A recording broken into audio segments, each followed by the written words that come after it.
Hallo bei musikmachen.de, der Nikola hier von der NAMM Show 2013. Wir sind bei Guild und der Mike ist bei uns. Hi.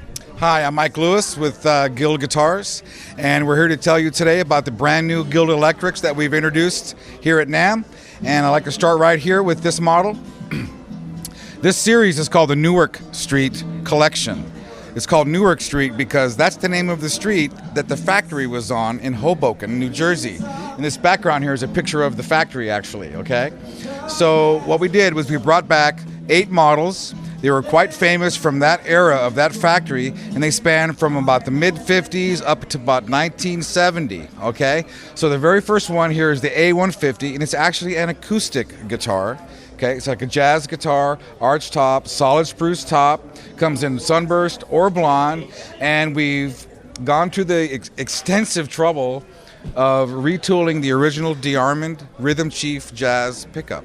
Okay, it's floating. This is very coveted in the market. People love these. If you wanted to buy one of these separately now on the vintage market, it would be very, very expensive. So we tooled up for it, and it's now available. It sounds wonderful.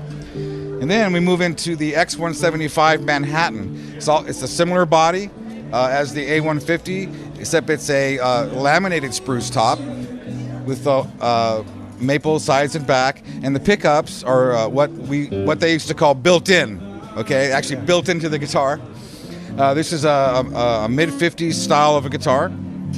These pickups were originally made by Franz in Europe, and we replicated them exactly, spec and visually. They sound exactly like the old ones. Same with all the hardware and the body shapes and the arches on the top and the back. New tooling was created, so they are very, very authentic to the original vintages of the guitars. The X175B, B stands for blonde in Guild terminology, also happens to have a Bigsby. Okay. Otherwise, it's the same guitar as this. The bridge is different. This has the rosewood bridge. This has a tunematic style bridge, and the blonde finish. The X175B, great for rockabilly, great for Merle Travis, all that kind of cool kind of playing. The M75 Aristocrat. This is one of the first electrics that Guild made in the 50s. Okay, when Guild started their company in 1952, what they made was electric guitars. That was their main thing. And the flat top acoustics didn't come till years and years later. This is one of the first guitars they made, and it's actually hollow, completely hollow body. And the sides are bent, just like these. It's not routed out, okay? It's completely hollow. So it's a small body, very, very lightweight. It's got the same single coil pickups that you find on the X175, except the covers are different. They kind of look like P90s, but they're completely different. Okay, they sound, they're lower output. They have much more of a single coil type sound. A little bit hollow in the middle, lots of bass, lots of nice crispy highs. The tunematic bridge here is actually floating. It's not drilled into the body. These little cups here are radiused on the bottom, so it just sits on the guitar. Okay, it's very, very cool. The next one I want to show you is the Starfire 3. This was a guitar that was from the early 60s, and these were made very, very popular and famous by like Grateful Dead, the Kinks used them. Jefferson Airplane used these guitars. A lot of famous rock and roll music was written on these guitars and recorded. Starfire 3, it's a hollow body, thin line, and this is when they started using humbucking pickups. The Guild humbuckers were a little bit narrower, lower output, real sweet sounding. Starfire 3 is a single cutaway with a Bigsby. Very psychedelic era rock and roll. The Starfire 4, I'll go to this in a second. The Starfire 4 came a little bit later. Double cutaway, semi-hollow. Okay, it's got a solid spruce block in the middle.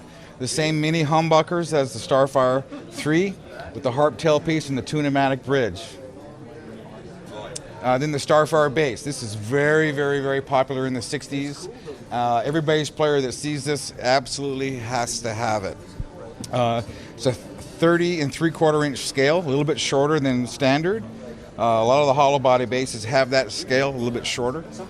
We recreated the original pickup, single coil pickup, and the combination bridge tailpiece with the rosewood saddles. Gives that real woody kind of sound. It's very, very cool. Then finally the S100 is a solid body that came in 1970. It's contoured on the back. Okay, it's got the Guild humbuckers, stop tailpiece. Unlike other guitars of this style, the neck doesn't move a lot. It's very solid and stable, stays in tune really, really good. This is a very popular guitar right now because Kim Thale of Soundgarden plays one. So he's out there using a model, a vintage model like this. So this is our Newark Street collection. It's launched this year at NAMM. They'll start shipping to dealers sometime probably in the end of March. I'm going to go into this.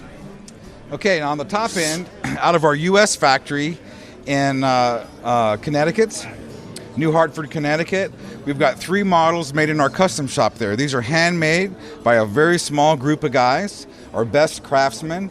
And so what we've done is we've reissued the X500 Stewart, which was the original model that we used as a sample, was a 1956 model.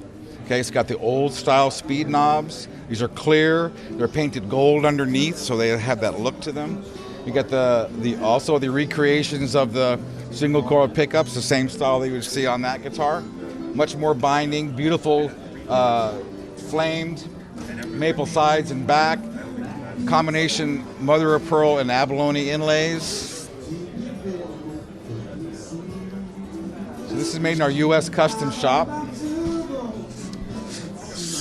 This was considered a modern electric guitar in the mid-50s.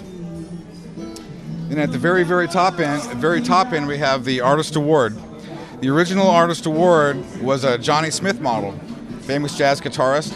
And under this particular style of Artist Award, they only made 12 of, 1957. We acquired one, we reverse engineered it, and we duplicated everything about it, including the DeArmond Model 1100 Rhythm Chief pickup. It's similar to the one on this guitar, except it has individual adjustable pole pieces. So this has a carved spruce top and a carved maple back. Okay, carved, not pressed. And finally, we have another version of the M75 Aristocrat. It's an earlier version, about a 1956 style, with the older knobs, the much more subdued sunburst finish. The bridge is rosewood, and it's also floating. It's not screwed into the body. It just floats on there with these little cups. It's completely hollow, the solid mahogany back. So these are built to order. You want one, you order it, and you wait. We make it, you get it. That's great. Thank you very much, Mike.